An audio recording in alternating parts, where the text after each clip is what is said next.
और नामांकन के बाद राहुल गांधी ने बीजेपी पर जमकर हमला बोला। उन्होंने कहा कि ये लोकतंत्र बचाने की लड़ाई है, तो वहीं केंद्रीय मंत्री स्मृति ईरानी ने राहुल गांधी पर करारा प्रहार बोला। संविधान को बचाने की लड़ाई है। एक तरफ कांग्रेस पार्टी और इंडिया अलायंस लोकतंत्र के लिए लड़ रहे हैं, संविधान के लिए लड़ रहे हैं, और दूसरी तरफ प्रधानमंत्री मोदी जी, अमित शाह जी और बीजेपी के लोग, आरएसएस के लोग संविधान को और लोकतंत्र को खत्म करने में लगे हुए हैं। आज ये लोग अपनी सत्ता के लिए देश को धमकी देते हैं कि अगर मोदी फिर से प्रधानमंत्री बन गया तो देश में आग लग जाएगी। मैं राहुल गांधी से कहना चाहती हूँ, कान खोलकर सुन लो। इस देश को पहले भी गोरों ने ललकारा था, इसी देश ने गोरों को धूल चटाई। इस देश को पहले भी दुश्मनों ने ललकारा था, इसी देश ने धूल चटाई। कांग्रेस ने आज अपना गारंटी कार्ड भी जारी किया। गारंटी कार्ड में राहुल गांधी की भारत न्याय यात्रा के दौरान की गई घोषणाएं शामिल की गई हैं। नारी न्याय, किसान न्याय, श्रमिक न्याय, युवा न्याय और हिस्सेदारी न्याय को इस गारंटी कार्ड में शामिल किया गया है। कांग्रेस अध्यक्ष मल्लिकार्जुन खड़गे ने कहा, आने वाले दिनों में पार्टी कार्यकर्ता लोगों के घर घर जाकर इस कार्ड को बांटने वाले हैं। तो कांग्रेस का गारंटी कार्ड, 1 लाख रुपए वेतन, हर शिक्षित युवा की पहली नौकरी पक्की, रुपए 1 लाख हर साल, हर गरीब परिवार को, महिला को 1 लाख रुपए मिलेंगे, कर्ज माफी, स्वामीनाथन फॉर्मूले पर एमएसपी लागू होगी, 400 रुपए प्रतिदिन कम से कम मजदूरी मनरेगा के स्कीम में मिलेगी, और सामाजिक आर्थिक समानता के लिए गिनती करो, यानी जातीय जनगणना की बात लगातार राहुल गांधी कहते रहे और इस घोषणा पत्र में भी उसको शामिल किया गया है। और कांग्रेस नेता जयराम रमेश ने बीजेपी पर बड़ा हमला बोला है। उन्होंने कहा, ये कांग्रेस की गारंटी और मोदी के जुमले के बीच का चुनाव है। सुनिए आप क्या कुछ कहा जयराम रमेश ने। हमारे देश में 25 करोड़ परिवार हैं। इन 25 करोड़ परिवारों में से 8 करोड़ परिवारों तक हम ये गारंटी कार्ड पहुंचाएंगे। 2024 के चुनाव इन गारंटी कार्ड बनाम मोदी के जुमले, कांग्रेस के गारंटी बनाम मोदी के जुमले। पर वो भी मोदी की गारंटी ही बोल रहे हैं।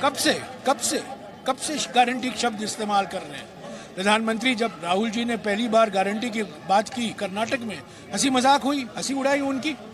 उन्होंने देखा गारंटी की वजह से हम जीते, गारंटी की शुरुआत की, गारंटी लागू हो रहा है। तब तेलंगाना में हमने गारंटियां दी, अब वहाँ भी लागू हो रहा है। तो मोदी जी जान गए तो इस गारंटी शब्द में कुछ जादू है।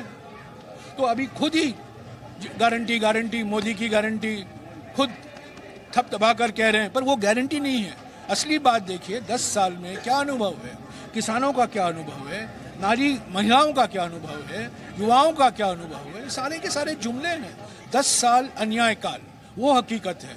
ये अमृत काल के सुनहरे सपने दिखा रहे हैं सभी को। और उधर इस्लामी विद्वान मौलाना खलीलुर रहमान सज्जाद नोमानी ने कांग्रेस के पूर्व अध्यक्ष राहुल गांधी के नाम खत लिखकर मुसलमानों के पक्ष में खड़े होने की अपील की है। उन्होंने लिखा है कि आज देश को नकारात्मक शक्ति से नुकसान का खतरा है, ऐसे में एकजुट होने की जरूरत है। मौलाना नोमानी ने राहुल गांधी को ओबीसी भागीदारी का मुद्दा उठाने के लिए बधाई देते हुए ये पत्र लिखा है कि शायद कांग्रेस में कुछ लोग समग्र समावेशी दृष्टिकोण के साथ नहीं है और उन लोगों ने राहुल गांधी को अल्पसंख्यकों के मुद्दे पर दूरी की सलाह दी है। उन्होंने ये भी लिखा है कि राहुल गांधी के अनगिनत भाषणों में मुसलमानों का जिक्र नहीं होता, लिहाजा राहुल को अपना नजरिया बदलते हुए न्याय, स्वतंत्रता और भाईचारे के आधार पर मुसलमानों के पक्ष में खड़ा होना चाहिए।